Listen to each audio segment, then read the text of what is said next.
Before getting into this video today, I want to be clear that this video is not meant to hurt, defame, or harass the Ballinger family. The information shared is mostly speculation and personal opinions. My opinions of their family remain here in the video, and I will not be commenting my thoughts on their personal channels. Now, let's talk about the family. If you've been paying attention at all, you're already well-versed in the toxic gossip train drama. All aboard the toxic gossip train. Colleen Ballinger, also commonly known for her character Miranda Sings, has returned to YouTube, keeping up posting for her annual Vlogmas and sharing other videos. One thing that is true, but I am not proud of, is how big of a fan I used to be of her. I was incredibly involved in the fan base when I was about 14 to 15 years old. I mean, I was obsessed. I personally believe that you can tell who was or is a fan just by how they pronounce her first name. Yes, I'm looking at all of you who say Colleen. Yes, that is the normal person way to pronounce it, but she's special. I mean, I went to the Miranda Sings show. I was also obsessed with her husband, Joshua. This is me outside of the venue wearing his merch. I listened to all of his music and watched all the videos he posted on his channel. Actually, I realized today that Josh still follows me on Twitter. I thought he was the most talented guy ever. You keep running. The fan base was so obsessed that we were even talking to the person Josh was singing with in that video. She's one of Josh's close friends, and we all thought we were so cool when she would tweet or like our tweets and just interact with us. Most of my friends at the time were online and through this very fan base. There was even a point that I used a book meet and greet for the guy from Pretty Little Liars to meet one of the people I'd been besties with. Thankfully, we had spent hours on Uvu together, so I knew they were real, but still wild behavior for 14-year-olds. Now, thankfully, all interactions I had with adults were public posts, and I was never involved in the private group chats that Adam McIntyre has come forward about. At least not that I remember. I wanted to make sure I kept up with the fan base, so I watched Colleen's videos, Miranda's videos, I followed everyone on Twitter and Instagram, including her brother Trent and parents. I was subscribed to Josh, her sister Rachel, her best friend Corey. I thought about these people all the time. Between the Ballingers, O2L, and One Direction, I was a full-time fangirl. But that brings me to what I'll actually be talking about today, because Colleen's controversies don't end with her personal channels. Her family is weird too. This is my bro and he's a magician. This is his wife and these are his children. This is my bro and this is my sister. This is my family.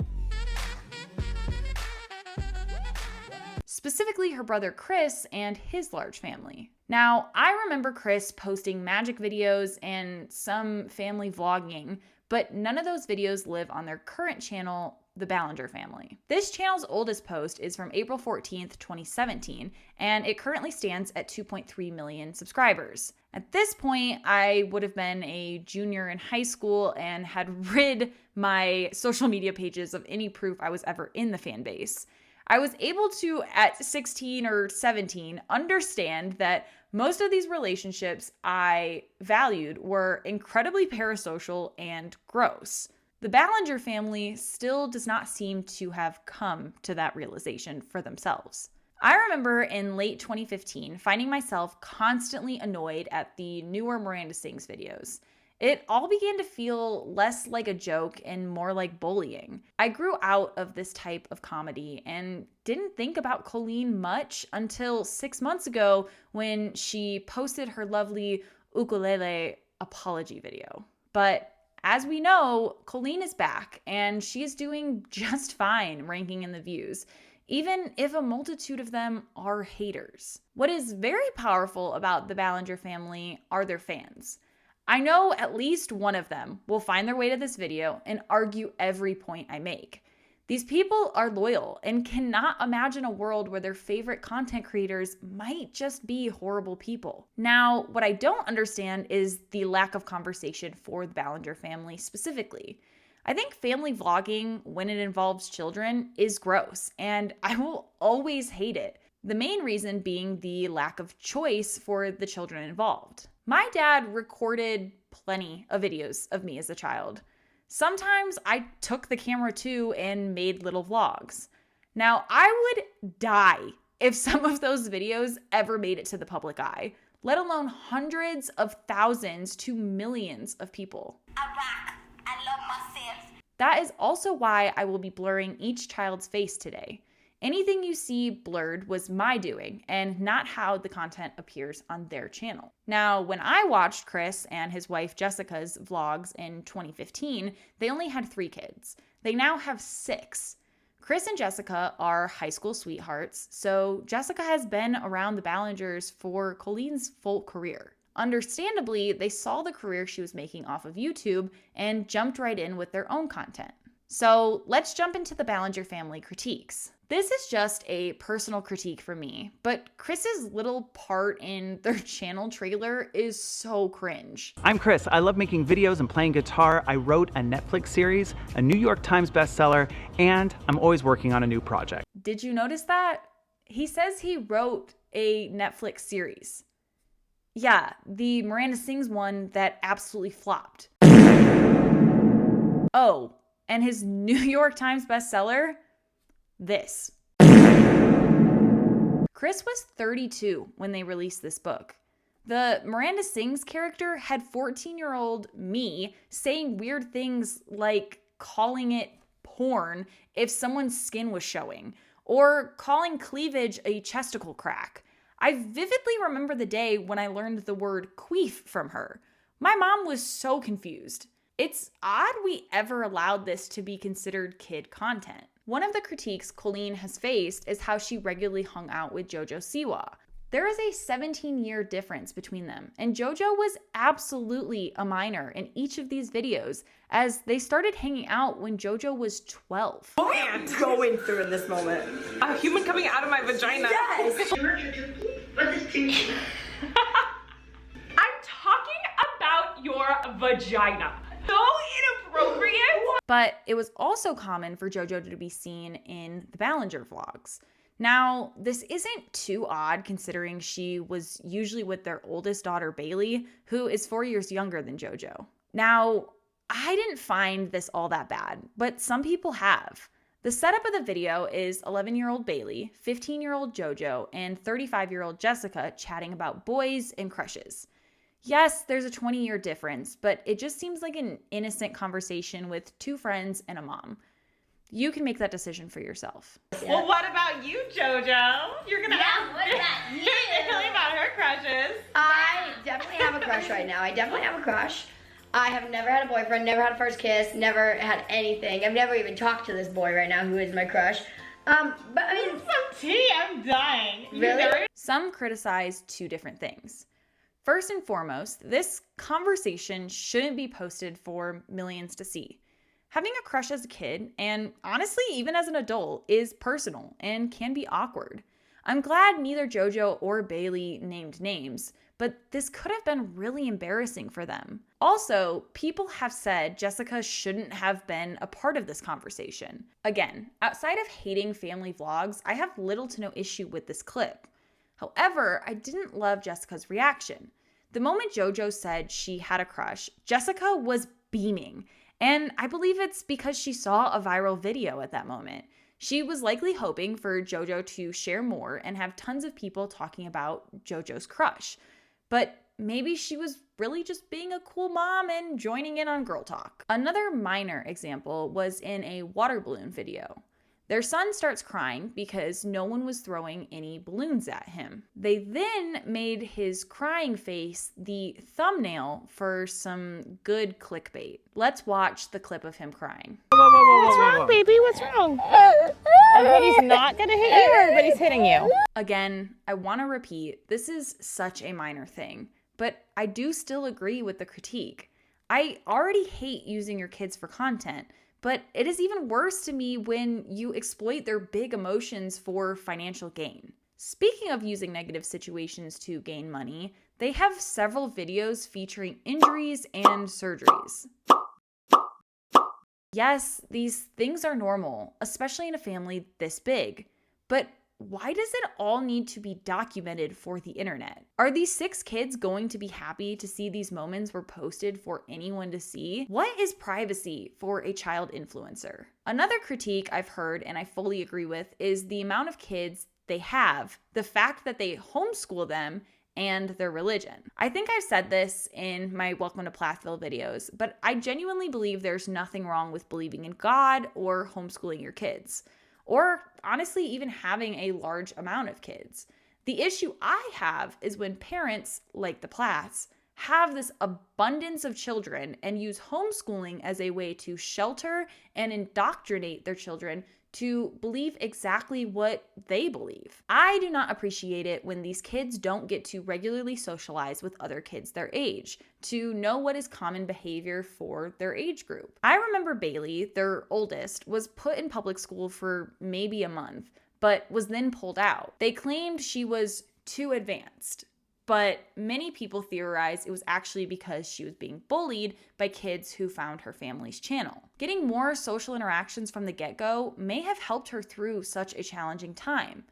Unfortunately, you cannot guard your children forever, and learning that the world can be hard and mean is just part of it all. If the bullying theories are true, I wish Jessica and Chris had given her more skills to deal with or confront the bully, instead of running away.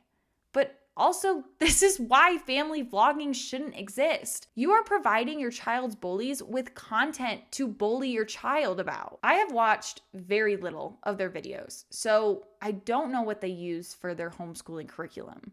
I don't know what made them decide to have 6 children.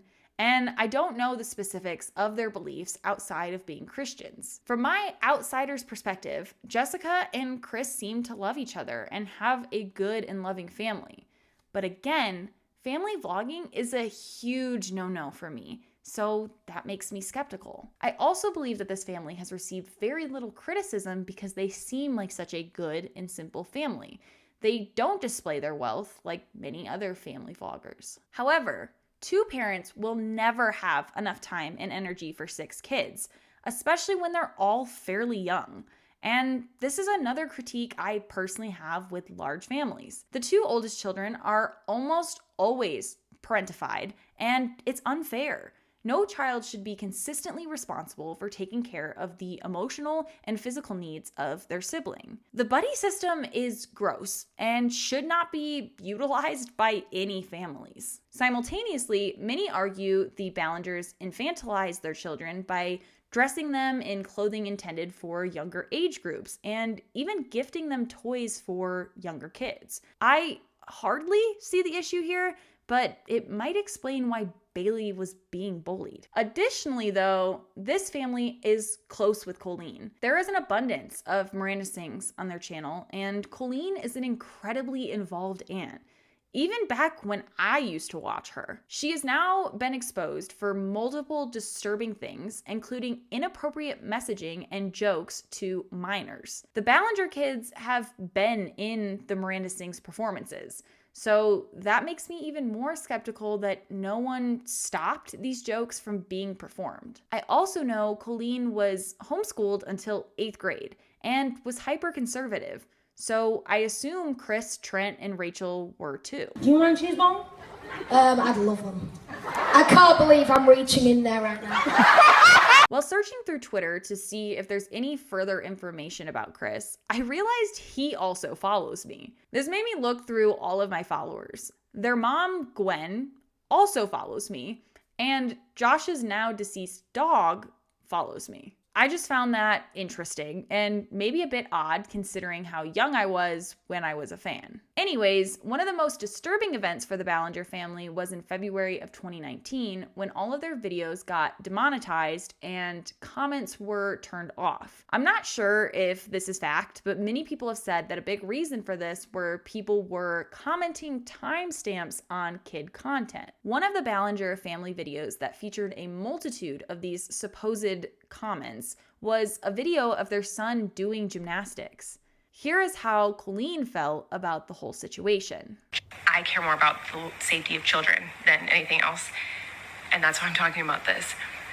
By demonetizing videos that have kids in it that a predator would find appealing, that a pedophile would watch and be excited about and be gross about, by demonetizing those videos, all you're doing is helping the pedophile, because now the pedophile doesn't have to sit through an ad to watch a child and get excited. Now, a pedophile can watch a video of a kid and prey on a child and watch a video and be disgusting about a child, a victim. Like, this child now is a victim of someone doing a disgusting thing, and now they can watch it with no ads, and they can't comment, which means there's no way to find them. So if they can comment, you can go to that person's profile and at least have some sort of clue of who they are, where they are, and get them and report them. But if you don't have comments, now they can watch them ad-free. So now there's not a pesky little ad to watch before they prey on children. And they can't comment, so there's no way to find them. So now they can watch children in peace with no ads and do their nasty thing on children on the internet, and the children are not safe. Plenty of people have said their opinions on this. All I have to say is that ads are not stopping pedophiles, and to focus on that non-issue makes it seem like you care more about the money earned from a video than the safety of your nieces and nephews. Also, every pedophile freak is not commenting. You don't even need an account to watch YouTube videos. To end your statement by saying that the children are not safe is so confusing. Colleen, if you can acknowledge the dangers of the internet, what makes you think being monetized makes them safe? You know it doesn't, and your brother and his wife do too, yet you continue to exploit these children. And after all of this happened, after Chris and Jessica were made well aware that their kids were being sexualized online, they kept the videos up and then continued to post. Like this thumbnail that features a child with his mouth open. Come on, it doesn't take a genius to know how people on the internet can use this. Another irresponsible thing that the Ballingers, like so many family vloggers, do is give house tours. I believe this might have happened at a vacation home, so that's definitely better.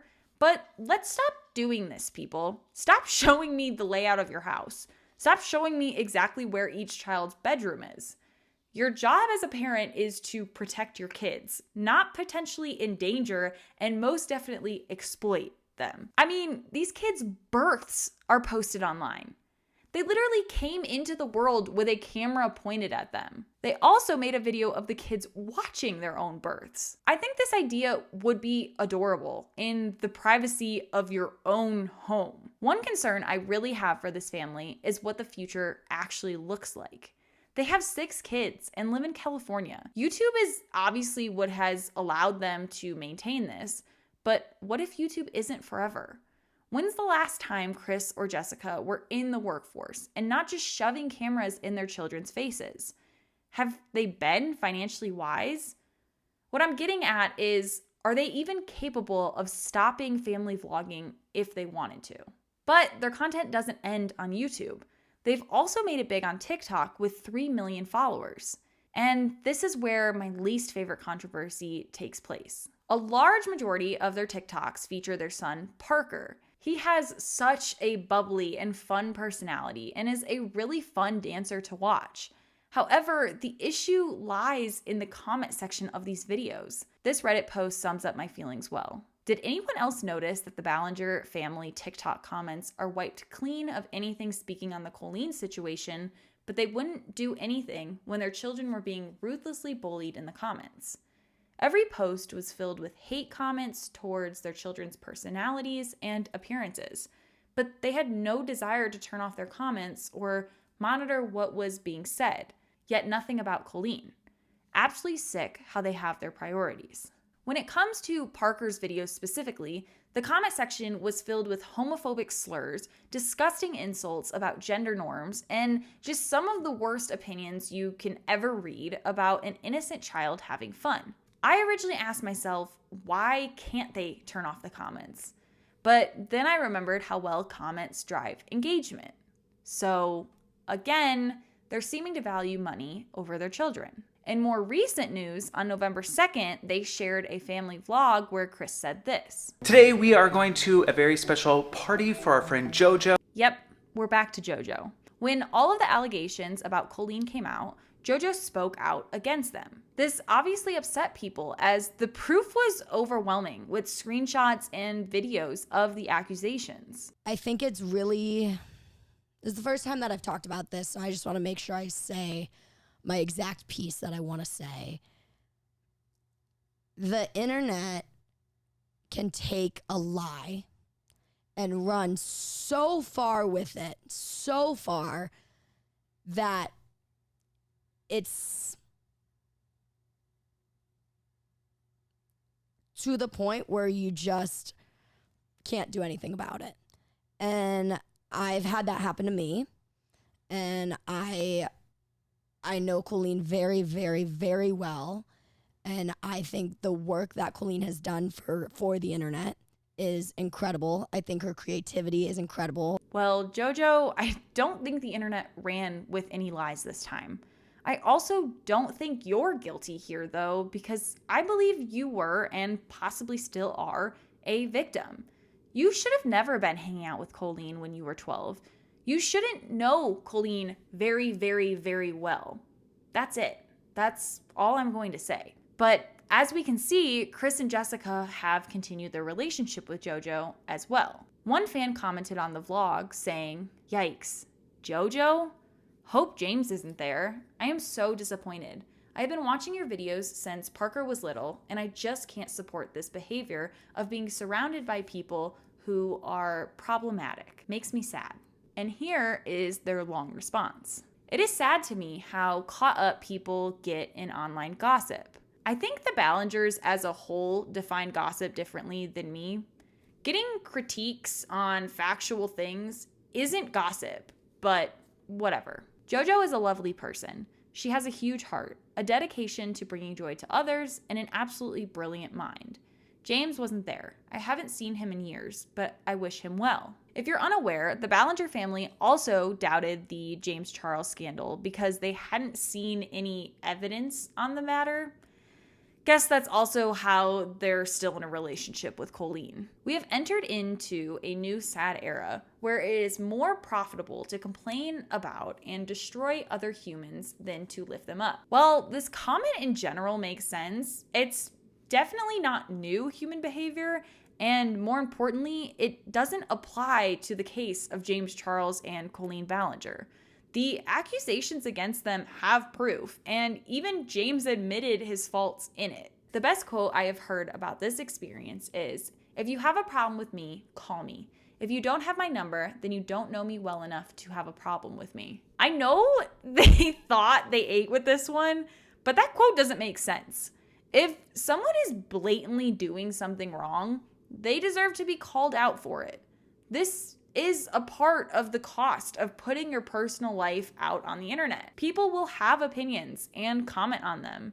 That's where engagement comes from. Instead of being concerned about all the people supporting JoJo, perhaps consider that they know her on a human level rather than parasocial opinions. Oh, like the parasocial relationships your children's aunt constantly engaged in, or the creepy texts their Uncle Trent sent out to a 13-year-old that was a fan of Colleen. He was even tweeting weird things to me.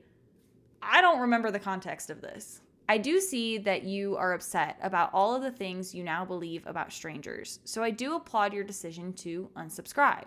Our intention is to provide a happy space, and if this isn't that for you, then I'm glad you are aware of that and have made that boundary for yourself. Wait, the Ballinger family is familiar with the concept of boundaries? This is news to me. I do really encourage you to look at your engagement with gossip culture with the same scrutiny, though. It is likely having a more negative impact on you than you seem to realize. Thank you for all the years of support. They really thought this comment was perfect, but it just left me confused. I don't fully count it against them that they're supporting Colleen in this. Many of us would probably do that for our families too. However, doing it so publicly is questionable. I mean, do they not believe the victims? I mean, Jessica was also in the group chats that have been shared in the abundance of proof against Colleen being problematic and disgusting. Jessica was supposedly quite active in them too. So she was not only part of the problem and did nothing to stop it, but she should know those screenshots are real. Adam McIntyre even said Jessica would privately message him for hot gossip about Colleen's ex, Josh. Colleen did this as well. So back to the comment on how gossip culture is likely to have a more negative impact on the viewer than they may realize. I'm appalled by the hypocrisy. And despite what seems to be them ignoring all the other controversies, the family did admit they have not been in contact with Trent since learning about the messages. I'm thankful they've decided to protect their children in this specific scenario. However, they're still vlogging the children, and I will always be against that. Just by looking at their channel, you'll see the thumbnails that do not include their children naturally get less views. So I really don't think it's possible for them to stop posting their children and remain financially stable. But I hope they eventually do. So what do you think? Do you agree with critiques thrown at the Ballinger family? Did I miss any? Comment your thoughts below. If you enjoyed this video, please give it a thumbs up and subscribe. I hope you have an amazing week. Bye.